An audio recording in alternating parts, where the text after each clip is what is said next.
දිනයක් තියෙනවා. හැබැයි ඒ දිනයට විතරක් කාන්තාව ගැන අපිට මතක් වෙනවා. ඒත් අපි උදේ නැගිට වෙලාව ඉඳන් රාත්‍රියේ නිින්දට යනකම් පොඩ්ඩක් කල්පනා කරලා බලන්න අපේ ගෙදර ඉන්න අම්මා, අපේ ගෙදර ඉන්න සොහොයුරිය, ගෙදර ඉන්න ඒ දුව මොන තරම්නම් අපිට අපේ ජීවිතේ වැඩපිළිවෙල සකස් කරගන්න, අපේ ජීවිතය පිළිවෙල කරගන්න මොන තරම් දායකත්වයක් දෙනවද කියලා. දැන් මම දන්නවා මෙතන ඉඳගෙන ඉන්න ඔබ සියලු දෙනාම අද මෙතන ඉඳගෙන හිටියත් හිත ඇත්තේ ගෙදර. ගෙදර දරුවෝ කාලා ඉන්නේ කොහොමද? ස්වාමි පුරුෂයා කන්නේ බොන්නේ මොනවාද? මේ දේවල් තමයි ඔබත් හිතනවා ඇත්තේ. මේක කොතන ගියත් මොන තනතුර දැරුවත් ඕනෙම කාන්තාවකට එකම විදිහට තමයි බලපාන්නේ.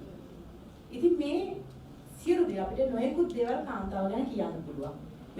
එතෙක් බිහි වෙච්ච නායකයෝ හැමෝම කාන්තා දින වෙනුවෙන් ලොකු කතා කිව්වා. කාන්තා හිංසනය පිටු දකින්න ඕනේ කිව්වා. නොයෙකුත් දේවල් කිව්වා. හැබැයි ලංකාවේ ප්‍රථම වතාවට සජිත් ප්‍රේමදාස මැතිතුමා තමයි කාන්තාවන් වෙනුවෙන් තමුන්ගේ මැතිවරණයේදී කාන්තාවන් වෙනුවෙන් ප්‍රඥප්තියක් අත්සන් කරලා කාන්තාවන් වෙනුවෙන් වැඩපිළිවෙලක් එළියට දාපු එකම නායකයා සජිත් ප්‍රේමදාස මැතිතුමා තමයි. ඔබ දන්නවා බැරක් ඔබාමා දන්නව නේද?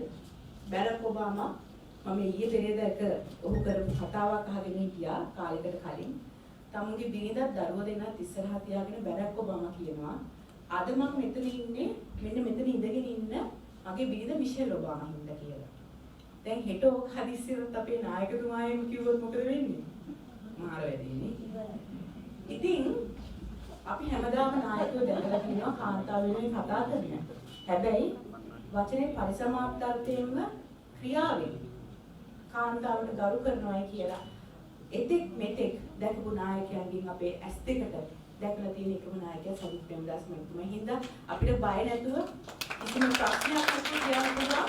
ඇත්තටම මේ පක්ෂය ඇතුලේ ඇත්තටම අපි ඉස්සරහා ඉන්න මේ නායකයා කාන්තාවන් වෙනුවෙන් ඔවුන්ට යුක්තිය ඉෂ්ට කරනවා, ඔවුන්ට සාධාරණ ඉෂ්ට කරනවා කියලා.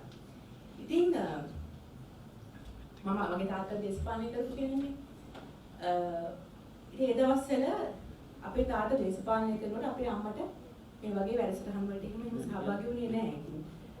දේශපාලනය කරන පුද්ගලයෙක්ගේ මේ විවිධ විදිහට ඔහු ඇය එහෙම ඉදිරිපත් වුණේ නැහැ. කිසි දෙයකට ආවේ ගියේ නැහැ. හැබැයි මගේ තාත්තා මට ඒ දේවල් ඉඩ දුන්නා. ඉතින් මමත් ඒ දවස්වල හිටියේ එදා ඉඳන් මේ ළමයා එකක් වෙනකම් හිතන්නේ දේශපාලනය කරනවා නම් ඉතින් ඇත්තටම බිරිඳක් එහෙම ඉදිරිපත් වෙන්න එහෙම ඕනේ නැහැ දේශපාලනේ පුරුෂයා කරගත්තේ කියලා. හැබැයි මම මේ හිතන පතන හැම දෙයක්ම සජිත් ප්‍රේමදාස මැතිතුමාව ආශ්‍රය කරන ගත්තට පස්සේ මොන තරම් අපි කොච්චර දේශපාලනය කරත් අපිත් කාන්තාවන් විදිහට මොන තරම් අපි මේ පසුගාමී විදිහ හිතන්නේ කියන එක වැටහෙන්න ගත්තේ සජිත් ප්‍රේමදාස මැතිතුමාගේ තියෙන ඉදිරිගාමී වැඩපිළිවෙලත් එක්ක එතුමා සිතන පතන විදිහත් එක්ක මේ ළඟදී දවසක එක්තරා පුද්ගලෙක් එක මම කතා කරනකොට දේශපාලනය කරන ඔහුගේ විවිධ දේශපාලනය කරන මාත් එක්ක එක්කවල ඉන්නේ කෙනෙක්. ඔහු කියනවා මම ඉතින් හොඳටම නිදහස දීලා තිනවා මගේ නෝනාට ඕන දෙයක් කරන්න. මම ඉතින් ඇත්තටම කල්පනා කරා ඉස්සර ඔහොම කතාවක් වුණා මට එච්චර ඒක තේරෙන්නේ නැහැ. මම අහුවා ඔයා මොකටද යාර නිදහස දෙන්නේ? ඔයා නිදහස දෙන්න ඕනේ නැහැ. එයාගේ නිදහස යාර තියෙන ඔයා දෙන්න ඕනේ නැහැ නිදහස. ඉතින් මේක තමයි ඇත්තටම අපි ඕනම කාන්තාවකට ඔළුවට දාන එකම දේ. අපිට මේ නිදහස අපේ ස්වාමි පුරුෂයා හෝ අපේ තාත්තා හෝ සහෝදරයා දී යුතු නිදහසක් නෙවෙයි. මේ නිදහස අපිට තියෙන දෙයක්. එයා අපි හරියට පාවිච්චි කරන්න ඕනේ. ඉතින් ඒ හින්දා සජිත් ප්‍රේමදාස මැතිතුමාගේ වැඩපිළිවෙලත් එක්ක එතුමාත් එක්ක කතා බස් කරනකොට ළඟින් ආශ්‍රය කරනකොට අපිට දැනෙච්ච දෙයක් තමයි ජීවිතේ හැම තැනකදීම එතුමා වටහාගෙන තියෙනවා. එතුමාගේ බිරිඳ, එතුමාගේ මව, එතුමාගේ සහෝදරිය මේ හැම කෙනාටම කොයි විදිහටද ගරු කරන්න ඕනේ දේශපාලඥයෙක් විදිහට නෙවෙයි. පිරිමියෙක් විදිහට, පුරුෂයෙක් විදිහට කොහොමද ගරු කරන්න ඕනේ කියන එක එතුමා හැම අවස්ථාවෙම ක්‍රියාවෙන් අපිට පෙන්නලා දීලා තියෙනවා. ඒ නිසා තමයි අපි මේ සමගි වනිතා වැඩසටහන සමගි වනිතා බලවේගය ආරම්භ කරනකොට ඔබ ගොඩක් දන්නේ නැති කාරණයක් මම කියන්නේ. මේ සංකල්පي වෙන කාගේවත් නෙවෙයි සජිත් ප්‍රේමදාස මැතිණියගේ සංකල්පයක්. එතුමිය සජිත් ප්‍රේමදාස මැතිතුමාගේ දේශපාලනයේ පිටුපස්සේ ඉඳන් උදව් කරනවා වගේම අපි මේ සමගි වනිතා බලවේගයේ පොදු නාරකීය වෙන කවුරුත් නෙවෙයි ජාති ප්‍රේමදාස මැතිණිය.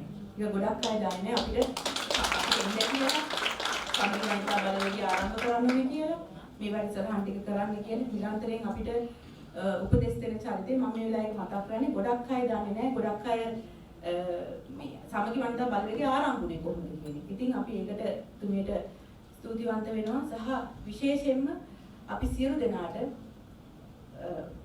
නායකතුමා විදිහට අපේ පක්ෂයේ එතුමා පොරොන්දුවක් දුන්නා 125ක කෝටාව පළාත් පාලන ආයතන වලට පළාත් සභා වලට කාන්තාවන්ට මේ පක්ෂයෙන් ලබා දෙනවා කියලා.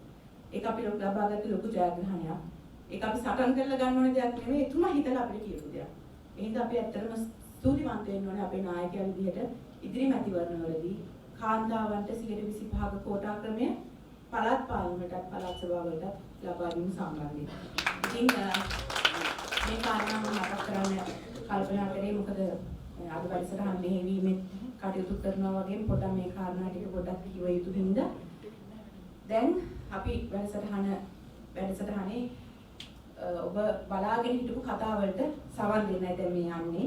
පහුගිය දවස්වල දැන් මේ දවස්වල පාර්ලිමේන්තුවේ තරුව කවුද කියලා හෙව්වොත් කවුද තරුව? රෝහිණී කවිරත්න මැතිණිය. ඉතින් රෝහිණී කවිරත්න මැතිණියට පහුගිය දවස්වල ඒ වෙච්ච ඒ අසාධාරණකම් ඉදිරියේ එතුමිය යකඩ ගැහණියක් වගේ නොසැලීව මුණ දීලා ඔය ඔක්කොම පුරුෂයන්ගේ කටවල් වැහෙන්න කතා කරා. අපි හරි ආඩම්බර වෙනවා එතුමිය අපේ සමගි වනිතා බලවේග උපසභාපතිනිය විදිහට කටයුතු කරනවා අපිට විශාල ශක්තියක් ලබා දෙනවා. ඉතින් ඇයටත් ඇති මොකද්ද මේ කාන්තා හිංසනයට කාන්තාවන් විදිහට අපි කොහොමද මුහුණ දෙන්නේ කියලා කියන්න ගොඩාක් දේවල් ඇති. අපි ඒ නිසා එතුමියට මේ අවස්ථාවේ ආරාධනා කරනවා මේ ඉන්න කාන්තාවන් සියලු දෙනාම අමතලා පොඩ්ඩක් තමුන්ට පාර්ලිමේන්තුවේ වෙච්ච ඒ සිදුවීම සම්බන්ධයෙන් පොඩ්ඩක් කොහොමද දේශපාලනඥයෝ ඉදිරි මුහුණ දුන්නේ කියලා මෙතන දේශපාලනඥයෝ ගොඩක් ඉන්නවා අපේ පළාත් පාලන මන්ත්‍රීවරයෝ ඒටත් ඔවුන්ටත් පොඩි උපදේශයක් දෙන ගමන් මේ වැඩසටහන සම්බන්ධයෙන් ඇයගේ මතය ප්‍රකාශ කරන්න මම ආරාධනා කරනවා රෝහිණී කවිරත්න පාර්ලිමේන්තු මන්ත්‍රීවරයා.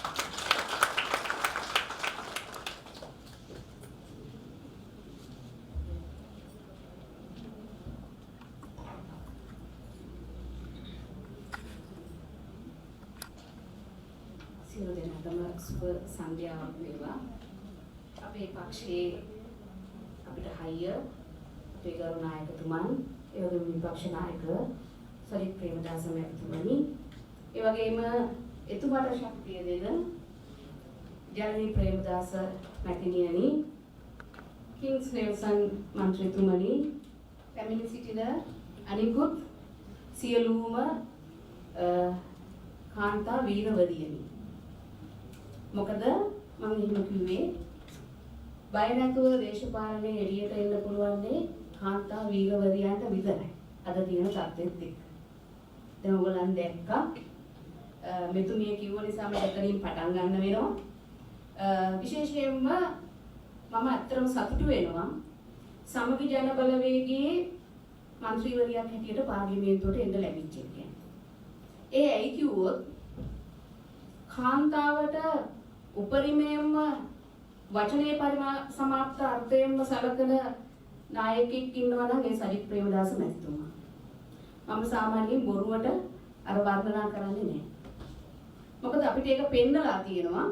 ඒ පෙන්නපු අවස්ථා කීපයක් මම දැකලා තියෙනවා. ඒකේ එක පළවෙනි අවස්ථාවක් විදිහට මම කියන්නම්. මේ පක්ෂ ව්‍යුහයක ඔයගලන් දැකලා නැතුව ඇති. අර ඡන්දයට වේදිකාවට අරගෙන කාන්තාව විකුණුවට පක්ෂ ව්‍යුහයක කවදාවත් තනතුරු දෙන්නේ නැහැ. දුන්නොත් දෙන්නේ මොකද්ද? අර කාන්තා අංශයේ තියෙනවානේ පක්ෂේ. ඒකේ සභාපතිකම, ලේකම්කම ඔය වගේ දේවල් දෙනවා. ඒ අරනකොට වෙන කිසිම තනතුරක් දෙන්නේ නැහැ. නමුත් අපේ පක්ෂ ව්‍යුහයේ නියෝජ්‍ය මහලේකම්වරයෝ ඉන්නවා. නියෝජ්‍ය උපසභාපතිවරයෝ ඉන්නවා. ඔය ආදි වශයෙන් ප්‍රධාන ව්‍යුහයේ තැන් දීලා තියෙනවා. ඒ වගේම නොමිනේෂන්ස් දෙනකොට කාන්තාවන්ට ප්‍රමුඛතාවය එතුමා දීලා තියෙනවා. ඊට වඩා වටිනාම දේ හැටියට මම දකිනවා තමන්ගේ මවට තමන්ගේ බිරිඳටත් ගරු කරන පුතෙක් සහ ස්වාමි පුරුෂයෙක් විදිහට මම දකිනවා. එහෙම නොවන කෙනෙකුට විතරයි තව කාන්තාවකට අගෞරව කරන්න පුළුවන් වෙන්නේ. ඒ නිසා එතුමා ගැන මම එහෙම කියලා මම මතක් වෙනවා අර අපේ හිරුනිකා ප්‍රේමචන්ද්‍ර මැතිණිය කිව්වා මැක්සිම් ගෝර්කි කියලා තියෙනවා කියලා මේ ලෝකයේ පැවැත්ම තියෙන්නේ මවගේ කිරි වලින් සහ හිරු එළියෙන් කියලා. ඉතින් එහෙම ආවා වුණත් ගෙදර බුදුන් අම්මා කියලා කිව්වට එළියට ආවට පස්සේ කාන්තාවන් දිහා දැක්කම එයා මේ අනික් කාගේ හරි ගෙදර බුදුන් කියලා අමතක වෙනවා. එහෙම පිරිසක් පාර්ලිමේන්තුවේ ඉන්නවා. ඔයගලන් දකින්න ඇති. ඒ සිද්ධිය මම නැවත වතාවක් මෙතන කියන්නේ නැහැ. අද ඒක සමාජයේ හැමෝම දන්න නිසා. නමුත් මම කාන්තාවන්ට අභියෝග කිරීම තුළ ඉතිහාසයේ වෙනස් වෙලා තියෙන තැන් කීපයක් මම මතක් කරන්නම් ගරු නායකතුමා. සිරිමාව බණ්ඩාරනායක මැතිණියට සිරිමගේ මොලේ හැඳි මිටේ කිව්වා. අභියෝග කරා. නමුත් ඔබ හැමෝම දන්නවා සිරිමාව බණ්ඩාරනායක මැතිණිය ඒ හැඳි මිටේ කියපු ආණ්ඩුව පරදවල අපේ දේශපාලන ප්‍රතිපත්ති වෙනස් වෙන්න පුළුවන්. නමුත් මම කියන්නේ කාන්තාවන් විදිහට ඒ අභියෝග වලට මුහුණ දීපු හැටි. එතුමා ඉවකට තිබුණු එක්සත් ජාතික පක්ෂ රජය වෙන්න ඕනේ අපි නම් ඉපදිලා නැහැ. ඉවර කරලා එතුමියගේ බලය පිහිටවාගෙන ආණ්ඩු කරා. අපේ රටේම ආපහු වතාවක් චන්ද්‍රිකා බණ්ඩාරනායක මැතිණිය මම අර කිව්වා වගේ දේශපාලන කියවීම අපේ වෙනස් වෙන්න පුළුවන්. එතුමියට අභියෝග කරා වසර 17ක් තිබුණු එක්සත් ජාතික පක්ෂය පාලනය නැති කරලා එතුමියට පුළුවන් වුණා මේ අභියෝගයට මුහුණ දෙන්න.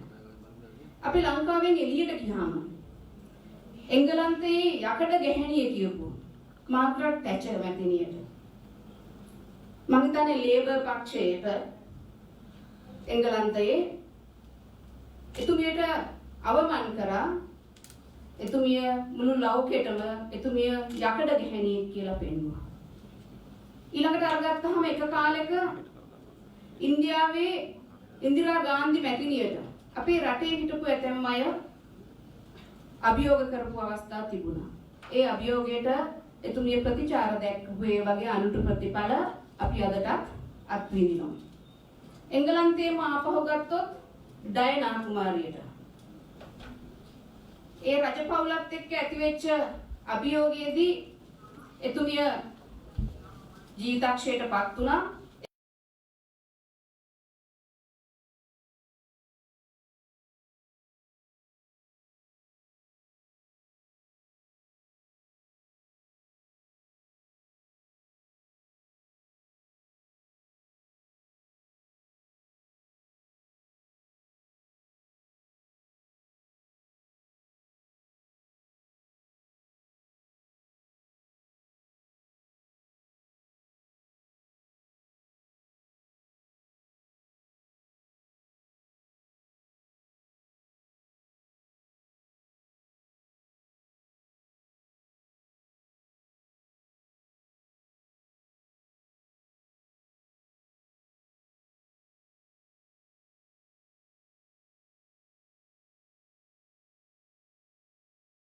හිමිකම් කවුන්සලය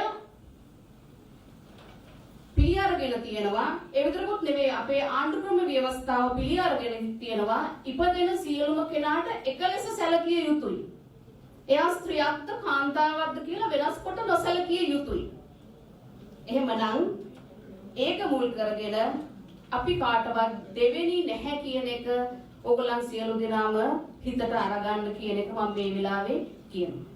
අපි මෙතෙන්ට අවිලා තියෙන්නේ විවිධ අභියෝග ඇතුව. පක්ෂ විපක්ෂ හැම තැනකින්ම අභියෝග එනවා දේශපාලනයට එනකොට. ඒක පැත්තකින් කියන්නේ.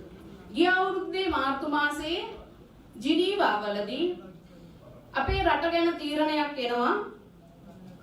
කාන්තාව විශේෂෙහි තියෙන සැලකිල්ල මදි කියන.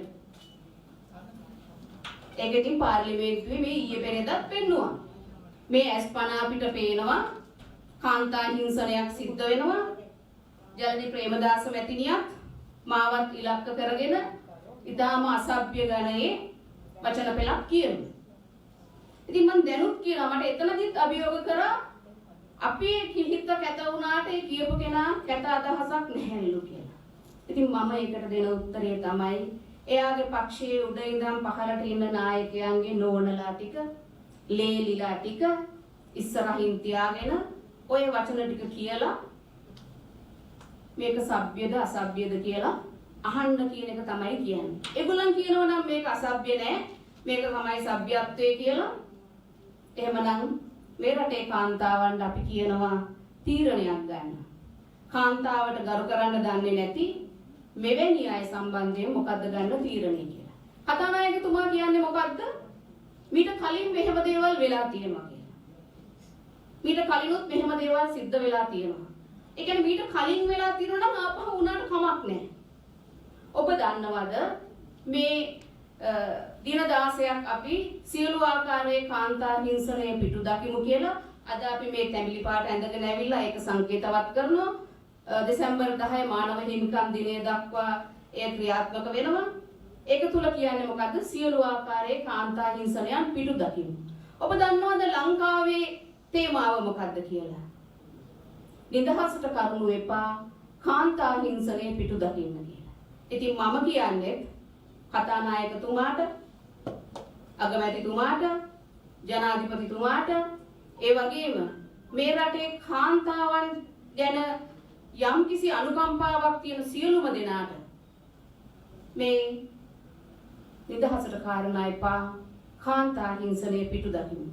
මම ඔබටත් කියන්නේ අපි බිමට බැහැලා මේ දේශපාලනයේ කාන්තාව ගේන්න විවිධ වැඩසටහන් ක්‍රියාත්මක කරනවා. එහෙමනම් අපිට පූර්වාදර්ශයක් අවශ්‍ය වෙනවා. අපිට හැමදැනදීම සාධාරණයේ ඉෂ්ට වෙන්නේ නැහැ. එහෙමනම් ඔබට අපි පූර්වාදර්ශයක් විය යුතුයි. එතනදී ඔබ නොසැලී ඉදිරියට එන්න.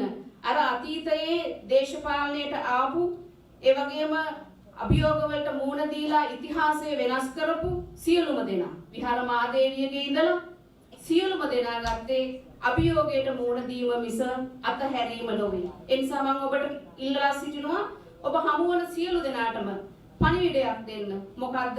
හිංසනයක් සිද්ධ වෙන තැනදී එයට එරෙහි වෙන්න එඩිතර වෙන්න. එරෙහි වෙන්න එඩිතර වෙන්න. තමන්ගේ දරුවෝ හදන්න හිංසනයක් සිද්ධ වෙන තැනදී පාට පක්ෂ මොන බැඳීම් තිබුණත් හිංසනයේ සිදුවෙන කෙනාගේ පැත්ත අරගෙන එයට එරෙහිව නැගී සිටින්න කෂේරුකාව හදා ගන්න ඕනේ කියන එක මෙන්න මේ ආකල්පයේ බිමට ගෙනියන්න. ඒ නිසා අපි ඔබට කියන්නේ මම අවසාන වශයෙන් අපි පක්ෂයක් හැටියට කාන්තාවගේ අයිතිය රකින්න, කාන්තාව ඉදිරියට ගේන, කාන්තාව සවිබල ගන්නන ඒ විතරක් නෙවෙයි කාන්තා හිංසනය හැම ආකාරයකින්ම පිටු දකින පක්ෂයේ නායකයෙක් පිටිපස්සේ පෙළ ගැහිච්ච කාන්තාවන් පිරිසක් ඉන්න පක්ෂයක්. මේ පණිවිඩය එළියට ගෙනියන්න අපිත් එක්ක ලංකාව පුරා ඉන්න සියලුම කාන්තාවට එක්රොස් වෙන්න කියන පණිවිඩය දෙමින් මම නිහඬ වෙනවා. ස්තුතියි.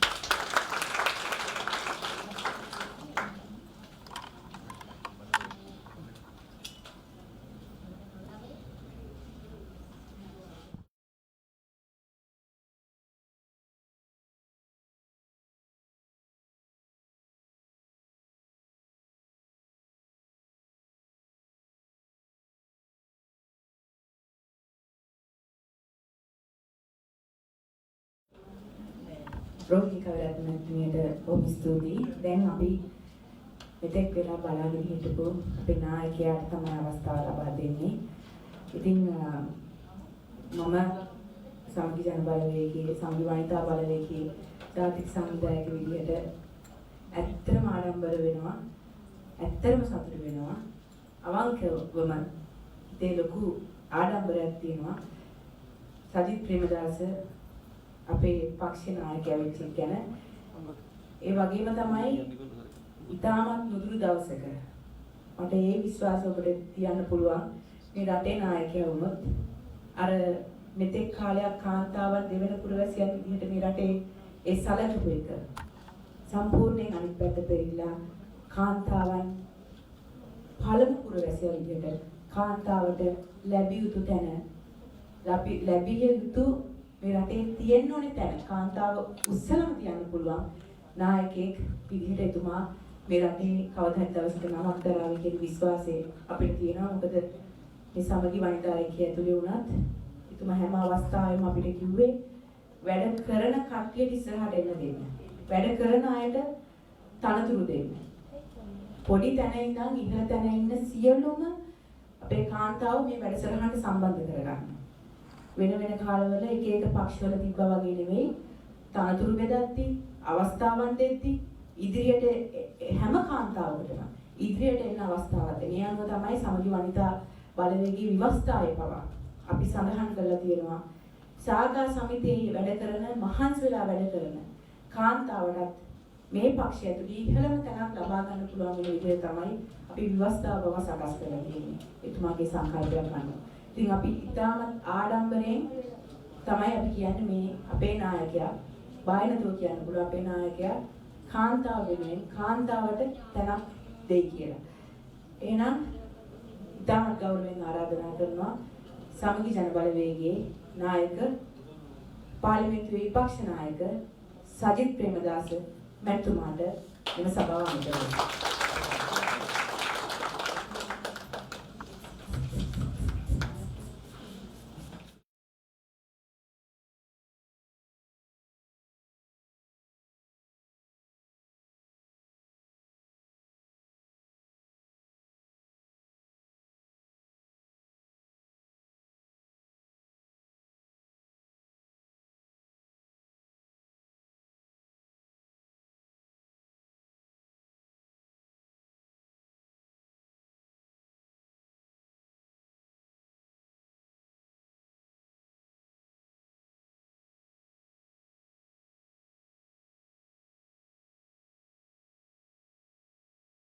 विराटन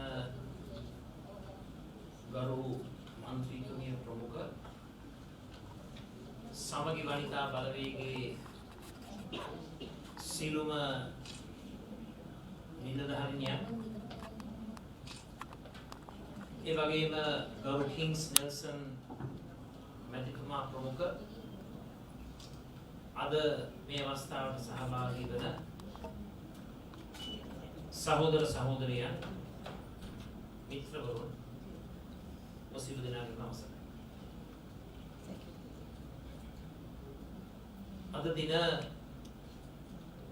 කාන්තාවට යථාර්ථවාදීව ප්‍රායෝගිකව මූලිකත්වය ලබා දෙන රටේ දේශපාලන තලයේ තිබෙන ප්‍රධානතම කාන්තා පක්ෂග්‍රාහී පක්ෂය හැටියට හඳුන්වන්න පුළුවන් සමගි ජන බලවේගයේ දින ගණනාවක් පුරාවට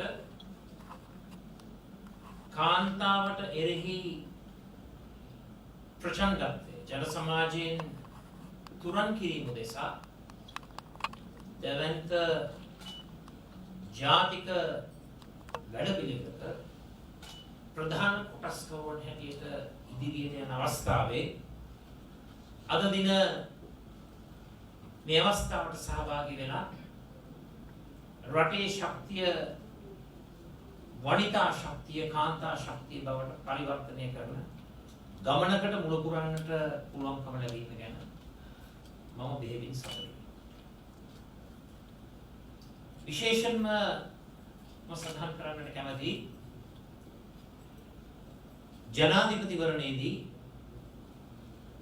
අප රටේ බහුතරයක් වන කාන්තා පාර්ශ්වය 51.5ක් වන මේ මව්වරුන් සහෝදරියන් ඒ වගේම ජන සමාජයේ කාන්තා ඒ වගේම දැරිය ශක්තිමත් කිරීම උදෙසා ප්‍රථම වතාවට ලංකා ඉතිහාසයේ මැතිවරණයකදී අපි කාන්තා ප්‍රඥප්තියක් women's charter එකක් ඉදිරිපත් කරා. මේ තමයි ඒ charter එක. මේ තමයි ඒ ප්‍රඥප්තිය. ඇත්ත වශයෙන්ම සමාජ සේවකයෙක් හැටියට දේශපාලනඥයෙක් හැටියට දේශයට සේවය කරන්නේ හැටියට මම මේ ප්‍රඥප්තිය පිළිබඳව අතිශයින්ම සතුටු වෙනවා ඒ වගේම ආනන්ද වෙනවා. එක පැත්තකින් කනගාටුවක් තිබෙනවා මේ ප්‍රඥප්තිය ක්‍රියාවට පරිවර්තනය කරන්නට බැරි වෙන්නේ. විශේෂයෙන් මේ ප්‍රඥප්තිය හරහා අපි ප්‍රධාන පියවර ගණනාවක් තබන්නට සැලසුණා. කාන්තාව වෙනුවෙන් ස්ථිර ව්‍යවස්ථාපිත කොමිෂන් සභාවක් පිහිටුවා. එයට නෛතික බලය පාර්ලිමේන්තු 50 හරහා ලබා. ඒ වගේම සමානාත්මතාවය සහ සාධාරණත්වයේ ස්ථාපනය කරන්නට කටයුතු කිරීම. නීති ඉදිරියේ කාන්තාවට සාධාරණත්වයක් උදා කරගන්න. ආර්ථිකය ශක්තිමත් කරන ගමනේ පෙරමග ගමන් කරුවා හැටියට කාන්තාව දිරිගැනීම. අධ්‍යාපනය සහ පුහුණු ශේෂ්ත්‍රය තුළින් කාන්තාව තුළ නිපුණත්වය, කුසලතාවය, වෘත්තිමය දක්ෂතාවය ඉස්මතු කරගන්න. කාන්තා සෞඛ්‍යය, මාතෘ සෞඛ්‍යය ශක්තිමත් කරමින්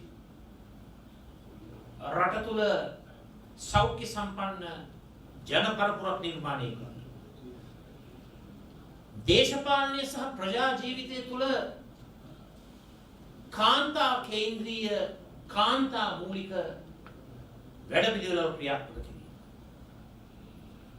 ස්ත්‍රී පුරුෂ සමාජ භාවය පදනම් කරගනිමින් කාන්තාවන්ට එරෙහිව සිදුවෙන ප්‍රචණ්ඩත්වය ඉවත් කිරීම. යුද්ධෙන් වැන්දපු භාවයට පත්වුණු කාන්තාවන් වෙනත් හේතුන් මත වැන්දපු භාවයට පත්වුණු කාන්තාවන් කාන්තා මූලික පවුල් ආර්ථික සමාජීය වශයෙන් ශක්තිමත් කිරීම. ඒ වගේම සතුටු පවුල නිර්මාණය කිරීමේ වැඩපිළිවෙලේදී කාන්තාව දිරිමත් කරමින් සමාජ ජන ජීවිතය පෝෂණය කිරීම. ප්‍රධාන වශයෙන් මෙන්න මේ කරුණු කාරණා 10 කේන්ද්‍ර කරගෙන අපි මේ ප්‍රඥප්තිය කාන්තාවන් වෙනුවෙන් ඉදිරිපත් කරනවා. එදා ජනාධිපතිවරණයේදී ඉන්පසුව මහමැතිවරණයේදී කුමන තීන්දුවක් රටේ කාන්තා පරපුර සහ ජනපරපුර ගන්න. අපි එඩිතරව ප්‍රගතිශීලීව දෙවන්ත කැපකිරීමක් කරනවා. මේ රටේ කාන්තා ශක්තිය තවදුරටත් දිරිගන්න. රටක ප්‍රගතියේ ප්‍රධාන කේන්ද්‍රකරු කාන්තාව බවට පත් කරන්නේ. අපි ඉදිරියට කටයුතු කරනවා. අද වෙනකොට අපේ රටේ විදේශ විනිමය සංචිතය ආනයන වලින් මාසෙකමාරක් ඒ තත්ත්වයකට සීමා වෙලා තියෙනවා. මාසෙකමාරක ආනයනයන් සඳහා තමයි විදේශ සංචිතය අද රටේ තිබෙන්නේ. සාමාන්‍යයෙන් ශක්තිමත් රටක අඩුම තරමේ මාස 7-8කවත් ආනයන ශක්තිය විදේශ විනිමය සංචිත හරහා තිබෙනවා. දැන් මේ මාස එකමාරේ සංචිත මේ ටිකවත් අපේ රටට ලබා දීලා අපේ රටට හුස්මක් ගෙන දෙන්නේ කවුද? එක පැත්තකින් අපේ ශ්‍රමික ප්‍රජාව අතිමහත් බහුතරයක් කාන්තාව. තවත් පැත්තකින් ඇඟලුම් කම්හල් දිසියේ වැඩසටහන හරහා බහුතර කාන්තාවකගේ ශ්‍රම ශක්තිය තුළින් අපේ රට නිපදවන අපනයන නිෂ්පාදන. එහි මූලිකත්වය ගන්නේ කාන්තාව. එසේනම් අද දවසේ රටක් හැටියට මේ තරම්වත් අපි හුස්ම ටිකක් ගන්න රටේ කාන්තා පරපුර නිසා කියන එක අපි ලෝභීව ප්‍රකාශ කරන්නේ.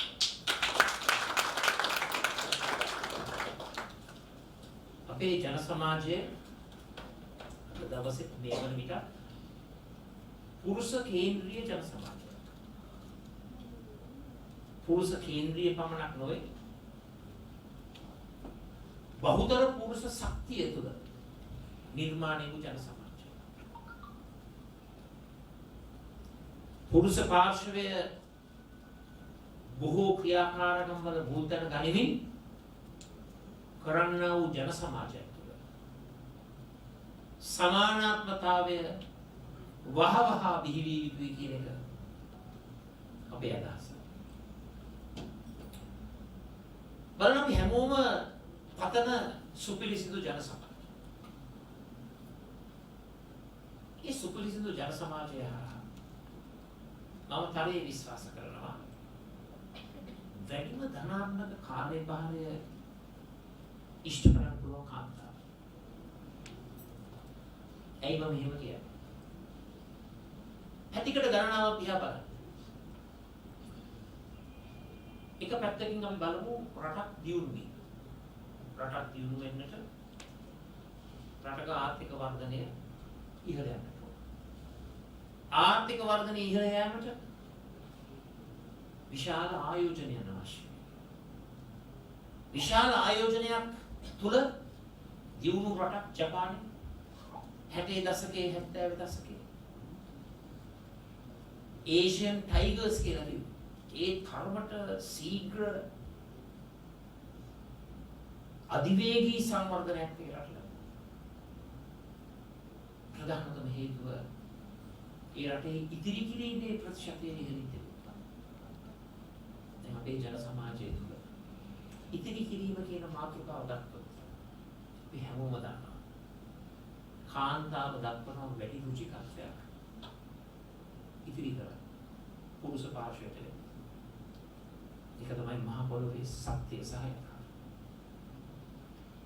ඊළඟට අපි ගත්තොත් පවුලේ පැවැත්ම දූ දරුවන්ගේ පෝෂණය අධ්‍යාපනය රැකබලා ගැනීම පවුලේ ආරක්ෂාව කවුද පවුල වෙනුවෙන් වැඩි ඉතිරි කිරීමට නැඹුරුවා. මම විශ්වාස කරනවා පුරුෂ පාර්ශවයට වැඩි කාන්තාවේ පැත්තට වැඩි රුචිකත්වයක් දක්වනවා. ගෙදරට යම්කිසි ආදායමක් ආවොත් අපි හැමෝම දන්නවා ළඟම තියෙන තැබෑරුමට වයින් ස්ටෝර්ස් එකට අපේ රටේ කාන්තාව යන්නේ. පුළුවන් තරම් උත්සාහ දරන්නේ අවුලේ පාරිභෝජන වැඩ කටයුතු වලට මුදල් යොදවලා ඒ ඉතිරි වන හැම දෙයක්ම පවුලේ සහ දූ දරුවන්ගේ අනාගතය වෙනුවෙන් ඉතිරි කිරීමේ ප්‍රමුඛයා පුරුෂ පාර්ශවයේ වැඩි කාන්තාව. ඒ වගේම රටක ශක්තිය නිරෝගී ජන සමාජය. නිරෝගී ජන සමාජයක් නිර්මාණය කිරීම සඳහා ශක්තිමත් පෝෂණයක් අවශ්‍යයි. දස මාසයක් කුසේ තියාගෙන දරුවා පෝෂණය කරන ඉන්පසු ඒ දරුවගේ උපතේ සිට සත්‍ය වශයෙන්ම ඒ වැඩිහිටි කාලය තුළ ඒ දරුවාට වැඩියෙන්ම ලිංගතු භාවය වැඩිම සමීපත්වය වැඩිම ආදරය කරුණාව රැකවරණය මම විශ්වාස කරනවා මවගේ රැකවරණය තමයි මේ හැම පවුලකම ඉහළින්ම ක්‍රියාත්මක වෙන්නේ. ඒ වගේම සාර්ථක ජීවිතයේ ඒ පුරුෂයා ක්‍රියාත්මක වෙන සෑම වෘත්තියක පාහේ ඔහු යම් කිසි ශක්තියක් ලබනවා. ඒ පිටුපස අනිවාර්යයෙන්ම සිටින්නේ කාන්තාව. භාර්යාව. බිරිඳ. ඉතින් මේ සත්‍යතාවය තුළ අපි කාන්තා සමානත්වතාවය ශක්තිමත් කරනවා. ජන සමාජයේ දෙවෙනි තුන්වෙනි පන්ති පුරවැසියන් හැටියට සමහරුන් හිතන පතන මේ කාන්තා පාක්ෂය අපි සම තැනකට ගෙනීම සඳහා හැම පැතිකඩකින් නෛතික විවස්ථාමය ක්‍රියාදාමය අධ්‍යාපනය දැනුවත් කිරීම ඒ වගේම නීති පද්ධතිය මේ හැම දෙයක්ම හරහා රටේ කාන්තා පාර්ශ්වය ශක්තිමත් කරන්නට අපි හැම විටම උනන්දු වන්නට මම පැහැදිලිව කියන්න කැමතියි ඒ ගමන යන්නට සමගි ජන බලවේගය අපි සූදානම්. හුදෙක් දේශපාලන වාසිතකා කාන්තා කේන්ද්‍රීය සංවර්ධනය සටන් පාඨයකට සීමා කරන්නේ නැහැ. කාන්තාව දිරිමත් කිරීම තුළින්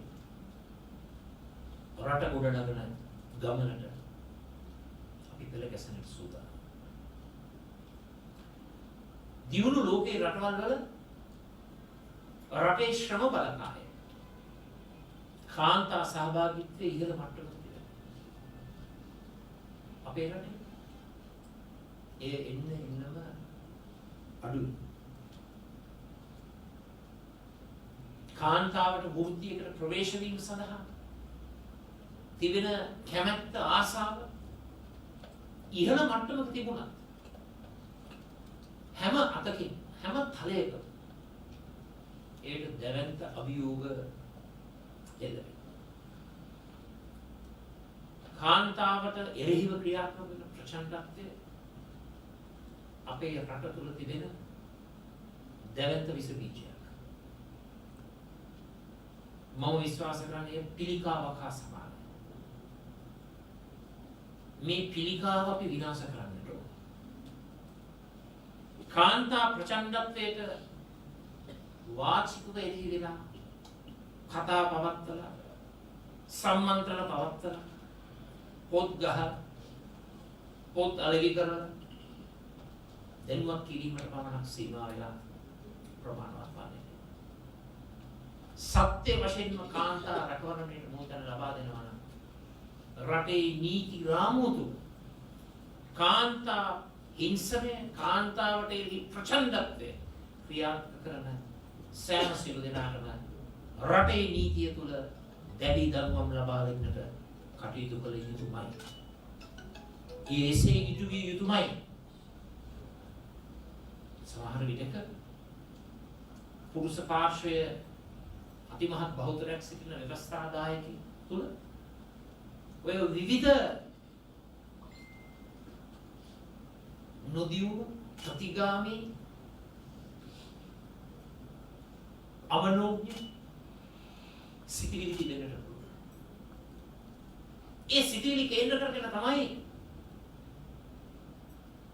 ජනතා ඡන්දෙන් පත්වුණු විවිධ පුද්ගලයන් විවිධ අවස්ථාවන් වල මව කාන්තාව සොහොයුරිය දැරිය තලලා පෙරලා කතා කරනවා.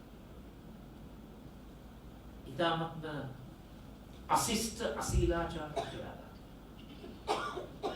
වරද කරන් පස්සේ සමාව ගන්නව වෙනුවට ඒ කියපු දේ තව තවත් අහුරු කරන්නට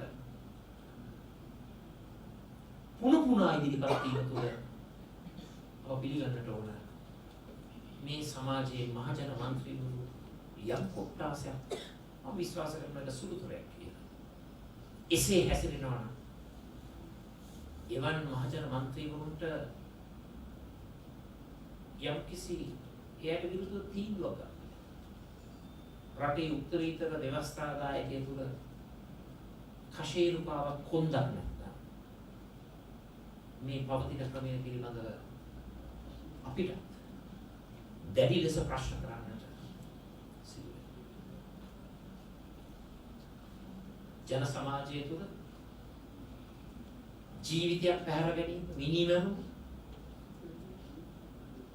ඒ වගේම ත්‍රස්තවාදී ක්‍රියාදාමය, ස්ත්‍රී දූෂණ, ළමා අපචාර, මේ සියල්ලකටම සීමාවෙන් ඔබට ගිහින් සාධාරණ රටක් තුළ සාධාරණ නීති පද්ධතියක් සහ අධිකරණ පද්ධතියක් තුළ දිය යුතු දැඩිම දඬුවම ලබා දෙන්නට අපි පැකිලෙන්න හොඳ නැහැ. අපි පසුබට වෙන්න හොඳ නැහැ. සමහරක් අය ඉන්නවා ලොකුට කතා කරනවා කාන්තාව ඉතින් ලොකුට කතා කරනවා කාන්තාවගේ සුරක්ෂිත භාවය පිළිබඳව. හැබැයි පාස්කු ප්‍රහාරයේ කාන්තාව ගිය යනකොට තවම කියන්නේ සාධාරණ අධිකරණ ක්‍රමයක් තුළ ඔප්පු වෙන සියලු දෙනාම රටේ බදු ගෙවන්නන්ගේ සල්ලි වලින් ජීවිතාන්තය පුරාවටම නඩත්තු කරන්නට උනේ කියන තීන්දුව තමයි ඒ අත්තු කියන්නේ. මම කියන එක වැරදි. මම විශ්වාස කරනවා මිනිමරුන්ට ත්‍රස්තවාදයට ළමා අපචාර සහ කාන්තා හිංසනය, කාන්තා දූෂණය මේවට රට තුළ දැඩිව දඬුවම් ලබා දීමේ ක්‍රමවේදය නිර්මාණය කරන්නට ඕන. ඒ දේ අපි අපේ රජයක් තුළ ඉටු කරනවාමයි කියන එක ඒ අවස්ථාවේ. හැබැයි මේ දේ කරන ගමන් අපිට සිදු වෙනවා අධිකරණ ක්‍රියාදාමයක්. සාධාරණ විවිධ භාවයෙන් යුක්ත ස්වාධීන කිසිම බලපෑමකට ලක් නොවන අධිකරණ පද්ධතියක් හැටියට සකස්වනවා. දැඩි දඬුවම් ලබා දෙනවා වගේම අධිකරණ පද්ධතියේ සාධාරණත්වය තහවුරු විය යුතුයි. ඒ නිසා අද දවසේ අපි සතුටු වෙනවා.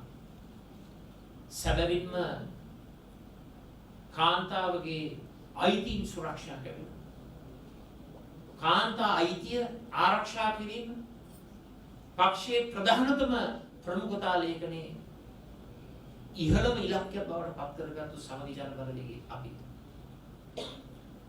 ඉතාමත්ම ඕනෑකමින් අධිෂ්ඨානශීලීව කාන්තා ප්‍රමුඛ වැඩසටහන් රාශියක් ක්‍රියාත්මක කරන්නට සැදී පැහැදී සිටිනවා.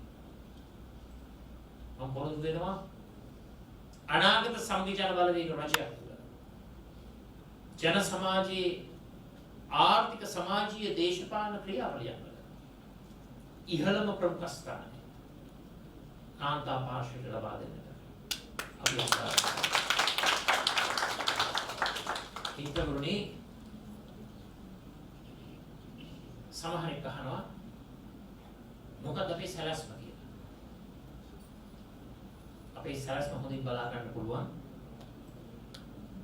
පහුගිය දිනක මම ආයවැය සාකච්ඡාවේදී පැයක ඉදිරිපත් කිරීමක් කරා. ඒ පැයක ඉදිරිපත් කිරීම සියල්ලක්ම වාහේ රටේ ප්‍රශ්න වලට, බරපතල ප්‍රශ්න වලට විසඳුම් ඉදිරිපත් කරනවා. දැන් ආර්ථිකයේ කඩා වැටී තිබෙන මේ වගේ මොහොතක කොහොමද අපි ගෘහයක ආදායම වැඩි කරන්නේ? කොහොමද අපි ආර්ථිකය වර්ධනය කරන්නේ? ආර්ථිකය වර්ධනය කරන්නට නම් ආර්ථික ක්‍රියාවලිය ශක්තිමත් කරන්නට ඕන. මුදල් සංසරණය වර්ධනය කරන්නට ඕන. ඇත්ත වශයෙන්ම කළ හැකි එක් ක්‍රියාදාමයක් මොකක්ද? පවුලේ ප්‍රධාන ආදායම් ලබන පුද්ගලයා පුරුෂ පාර්ශ්වයේ වුවොත් අපිට පුළුවන් නිවසේ සිටින කාන්තාව ඒ දරුවන්ගේ අනාගතයට අගතියක් නොවන ආකාරයට ඒ කාන්තාව තමන්ගේ කුසලතාවයන්, නිපුණතාවයන්, දක්ෂතාවයන් උපයෝගී කරගෙන රටේ ජාතික සංවර්ධන ක්‍රියාවලිය කොටස් කරුවෙක් බවට පත් කරනවා. එතකොට පුරුෂ පාර්ශ්වය ගෘහයට ගෙනියන ආදායමට එකතු වෙනවා නිවසේ කාන්තාව. ගෘහයට ගෙනියන ආදායම. එතනදී අනිවාර්යෙන්ම ආදායම වර්ධනයක් සිද්ධ වෙනවා. ඒ වගේම කාන්තා අයිතිය ආරක්ෂා කරන ක්‍රියාදාමය රට තුළ දියත් කිරීමට වෙන කවුරුත් මේ රටේ රාජ්‍ය නායකයෙක්ගේ බහරකාරකම් ගන්න. ඕනෑම වැඩසටහන රටේ නායකයාගේ ප්‍රධානත්වය මූලිකත්වය එයාගේ උනන්දුව තුළ ඒ විෂය පිළිබඳව යම්කිසි තල්ලුවක් ලැබෙනකොට අනිවාර්යෙන්ම මේ ක්‍රියාදාමය ශක්තිමත් ඉලක්ක කරා යන්නට හැකියාව ලැබෙනවා.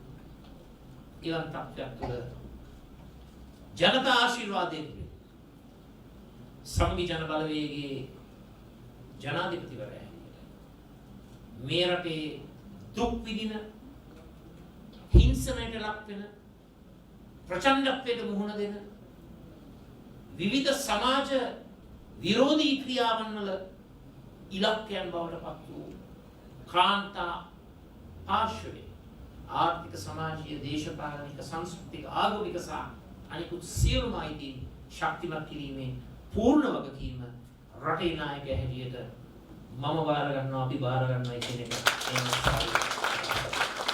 එසේනම් දින 16ක් පුරාවට ක්‍රියාත්මක වෙන මේ ක්‍රියාවලිය අපි දින 16කට සීමා කරන්න හදනවා. මෙය දිනපතා සතියේ දවස් 7 24 පැය 365 දවස් ක්‍රියාත්මක වෙන ක්‍රියාවලියක් තියෙනවා.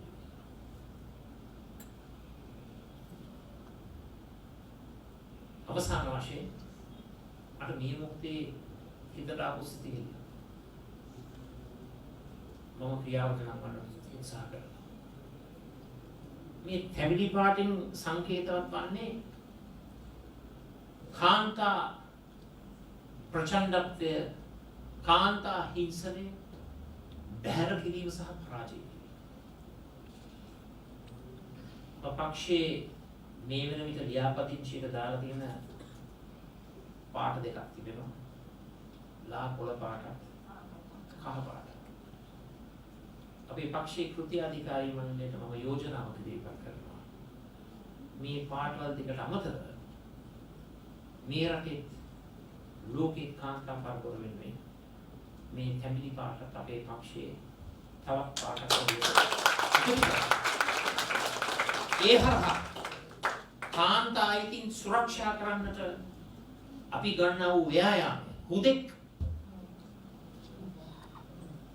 දේශපාලන වාසිතක ගන්නා වූ ව්‍යායාමයක් නොව සත්‍ය වශයෙන්ම මහ පොළොවේ කාන්තා අයිතීන් ශක්තිමත් කරන දැවැන්ත ක්‍රියාදාමයක් බවට පත් කරන්නට අපි අනිවාර්යෙන්ම කැප වෙනවා කියන්නේ මේ රටට ජීවය ප්‍රාණය හුස්ම ලබා දෙන ආදරණීය කාන්තාවනි ඔබට ජය වේවා.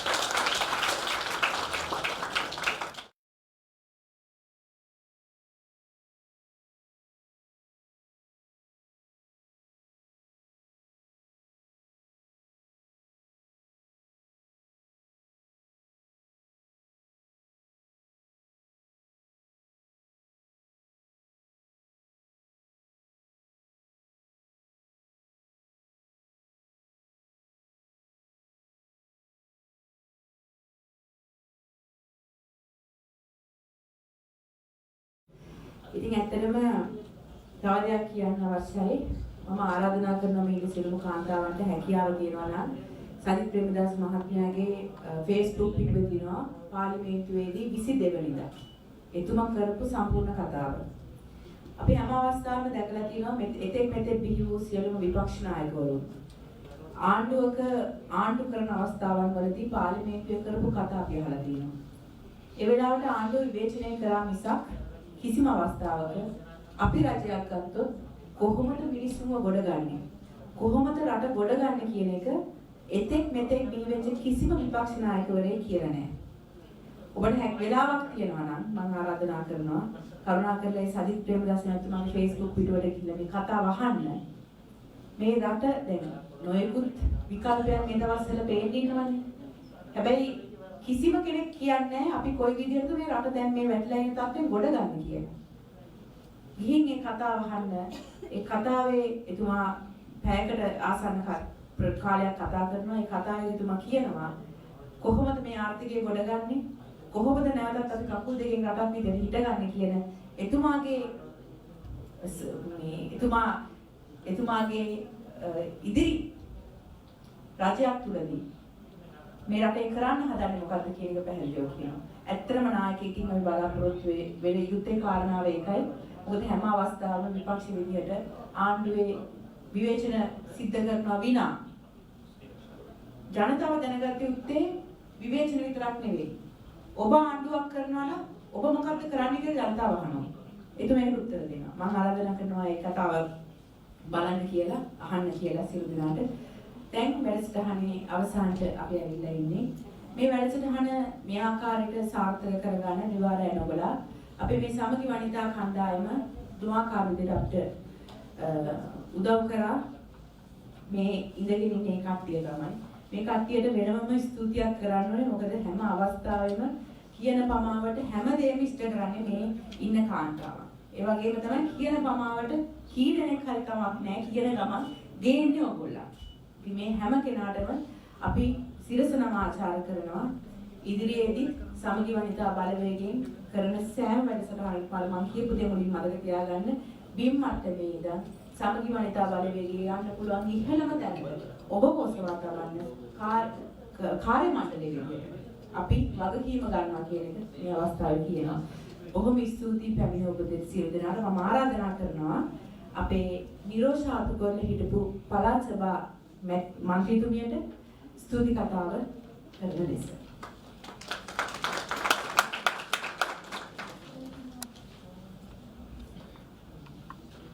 සියලු දෙනාටම සුබ සන්ධ්‍යාවක්.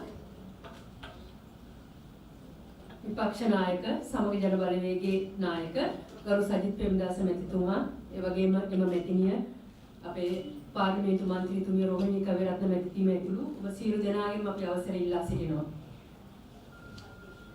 අපි කියන්න ඕනේ 1999 එක්සත් ජාතීන්ගේ සංවිධානය විසින් දින 16ක් වෙන් කරා නොවැම්බර් 25 සිට දෙසැම්බර් 10 වෙනිදා දක්වා කාන්තා හිංසනයේ පිටු දැකීම. කියන්නේ කාන්තාවට වෙන හිංසනයේ දැනුවත් කිරීම, ඒ වගේම පැමිණිලි කිරීම වගේ ලෝකේ කාන්තා හිංසනයේ වැඩි වීම පැවතුන නිසා ඒ වගේ දින 16ක් වෙන් කරා. මම හිතන්නේ ලංකාවේ පළවෙනි වතාවට තමයි දේශපාලන පක්ෂයක් විදියට මේ විදියට දින 16ම උත්සවාකාරයෙන් රට දැනුවත් කරන්න වැඩසටහන් මාලාවක් දියත් කරපු පළවෙනි පක්ෂය තමයි සමගි ජන බලවේගයේ පක්ෂය. ඉතින් මේ වැඩසටහන සාර්ථක කරගන්න පළමුව අපේ පක්ෂයේ අපේ පක්ෂ නායක ඒ වගේම විපක්ෂ නායකතුමා වන සජිත් ප්‍රේමදාස මැතිතුමා විශාල සහයෝගයක්, ශක්තියක්, නිදහසක් අපිට මේ වැඩසටහන කරගෙන යන්න ලබා දුන්නා. ඒ වගේම එතුමාගේ මැතිණිය ජනනි ප්‍රේමදාස මැතිණිය පිටිපස්සෙන් ඉඳන් අපිට ලොකු හයියක්, ශක්තියක්, ආශිර්වාදයක් මේ වැඩසටහන් මාලාව කරගෙන යන්න ලබා දුන්නා. අපි විශේෂයෙන් එම දෙපළට විශේෂ ස්තුතියක් මේ අවස්ථාවේ ලබා දෙනවා. ඒ වගේම අපි කියන්න ඕනේ සමගි ජන බලවේගයේ ප්‍රධාන ලේකම්තුමා අපේ රංජිත් මද්දුම් බණ්ඩාර මැතිතුමා මේ අවස්ථාවේ නැති වුණා. පක්ෂයෙන් අවශ්‍ය වෙන සියලුම සහයෝගය එතුමා විසින් අපිට ලබා දුන්නා. අපි එතුමාට බෙහෙවින් ස්තුතිවන්ත වෙනවා. ඒ වගේම අපේ මේ අවස්ථාවේ නැති වුණා සභාපතිතුමිය තරත අතුකෝරළ මැතිණිය එතුමියගෙනුත් අපිට ආශිර්වාද ලැබෙනවා. අපි එතුමියට බෙහෙවින් ස්තුතිවන්ත වෙනවා. ඒ වගේම අපේ උපසභාපතිතුමිය මේ දැන් ලංකාවේ තරුව පාර්ලිමේන්තු මන්ත්‍රීතුමිය රෝහිණී කවිරත්න මැතිතුමිය හැම අවස්ථාවෙම අපිට විශාල ශක්තියක් එතුමිය ලබා දෙනවා. ඉතින් එතුමියට විශේෂ ස්තුතියක් අපි මේ අවස්ථාවේ ලබා දෙන්න ඕනේ. ඒ වගේම අපි කියන්න ඕනේ අපිට ධනවර්ධන ගුරුගේ මැතිතුමා විශේෂ සහයෝගයක් අපේ මේ වැඩසටහන වලට ලබා දෙනවා. අපි එතුමාට විශේෂ ස්තුතියක් ලබා දෙනවා. ඒ වගේම උමා චන්ද්‍රප්‍රකාශ් මැතිණිය, ඒ වගේම කිංකිණි නෙල්සන් මැතිණිය, කින්ස් මැතිතුමා, චමී කිරියල්ල මැතිනිය, හරින්ද්‍රා කොරයා මැතිනිය, සචිතා දීපශිකා මැතිනිය, ඒ වගේම අපේ මේ කෝට්ටේ ප්‍රදේශයේ අපේ ලේකම්තුමිය සචිතා දීපශිකා මැතිනිය, චමිලා කපුගොඩ මැතිනිය ඇතුළු හැම ආසනයකම ලේකම්තුමියලා අපිට විශාල සහයෝගයක් දුන්නා. අපි වැඩසටහන 25 වෙනිදා පටන් ගත්තේ. 26 වෙනිදා උද්ඝෝෂණ රැල්ලක් කරා. මෙතන උද්ඝෝෂණ කරා. මේ අවස්ථාවේ ඔක්කොම නැති වුණත් අපි සියලු දෙනාට බෙහෙවින් ස්තුතිවන්ත වෙනවා. ඒ වගේම අපි කියන්න ඕනේ සමගි ජනබලවේගයේ පක්ෂයේ පොඩි නිලධාරියෙක් ඉඳන් වැඩ කරන හැම කෙනෙක්ම හැම සාකච්ඡාවක ආපු වෙලාවකට හැම වැඩකදීම අපිට විශාල සහයෝගයක් දීලා තිනවා. ඒ සියලු දෙනාට ස්තුතිවන්ත වෙන්න ඕනේ. ඒ වගේම මාධ්‍ය අපිට හැම මොහොතකම මාධ්‍ය ආවරණය ලබා දීලා තිනවා. මාධ්‍යයෙන් විශාල සහයෝගයක් ලබා දීලා තියෙනවා. සියලුම මාධ්‍යවලට අපි ස්තුතිවන්ත වෙන්න ඕනේ. ඒ වගේම අපි ස්තුතිවන්ත වෙන්නේ මේ ශබ්ද විකාශන යන්ත්‍ර ලබා දුන්න අපි සියලු දෙනා මේ අද වැඩසටහන විතර නෙමෙයි සියලු වැඩසටහන් වලට. ඒ වගේම අද දින සිතන් සංග්‍රහ ලබා දුන්න ඊට ඉස්සර දවස්වල සංග්‍රහ ලබා දුන්න ඒ සියලු දෙනාටම මම නම් නොකියු විශාල පිරිසක් ඉන්න අපේ මේ වැඩසටහන් මාලාවට උදව් කරපු ඒ සියලු දෙනාට බෙහෙවින් ස්තුතිවන්ත වෙනවා. මොකද මේ කාන්තාවගේ ශක්තිය, කාන්තාවගේ එකමුතුව, කාන්තාවෙන් තමයි මේ වැඩසටහන කරන්න පුළුවන් උනේ. අද දිනත් අපි මේ බිල්ලිම ආලෝකයේ කෙරේ ටැමිලි පාටින් ඒ ඔබ සියලු දෙනාගේම සහයෝගය ඇතුව ඒ සියලු දෙනාට ස්තුතිවන්ත වෙනවා. තව ස්තුතියක් කරන්න ඕනේ. මොකද අපේ අයට අපි මේ ස්තුති කරගත්තා හොඳක් නැහැ කරන්න ඕනේ. මේ ලේකම්තුමිය අපේ විශේෂයෙන් මම ස්තුතිවන්ත වෙන්න ඕනේ. බැලුම් ආහා සෑහෙන විශාල සේවයක් එතුමිය කරනවා. එතුමියට නිරූපා මැතිණියට විශේෂයෙන් ස්තුතිවන්ත වෙන්න ඕනේ. ඒ වගේම අපේ ජාතික සංවිධායකතුමිය හිරුනිකා මැතිණිය විශාල කැපවීමක් ස්තුති කරන්න ඕනේ. නමුත් මම මේක කරනවා මම පුදුලිවම එතුමියට ලොකු කැපවීමක් මේ වෙනුවෙන් කරනවා. ඒ සියලු දෙනාටම හෘදයාංග ස්තුතිය සමගි ගණිතා බලවේගය සමගි ජන බලවේගය විදියට අපිට ඉස්සරහට යන ශක්තිය ගන්න කාන්තා හයිය ලබා දෙන්න මේ වැඩසටහන දියත් කිරීම සම්බන්ධව සියලු දෙනාටම ස්තුතිවන්ත වෙමින් සුබ ජය වේවා කියලා ප්‍රාර්ථනා කරනවා.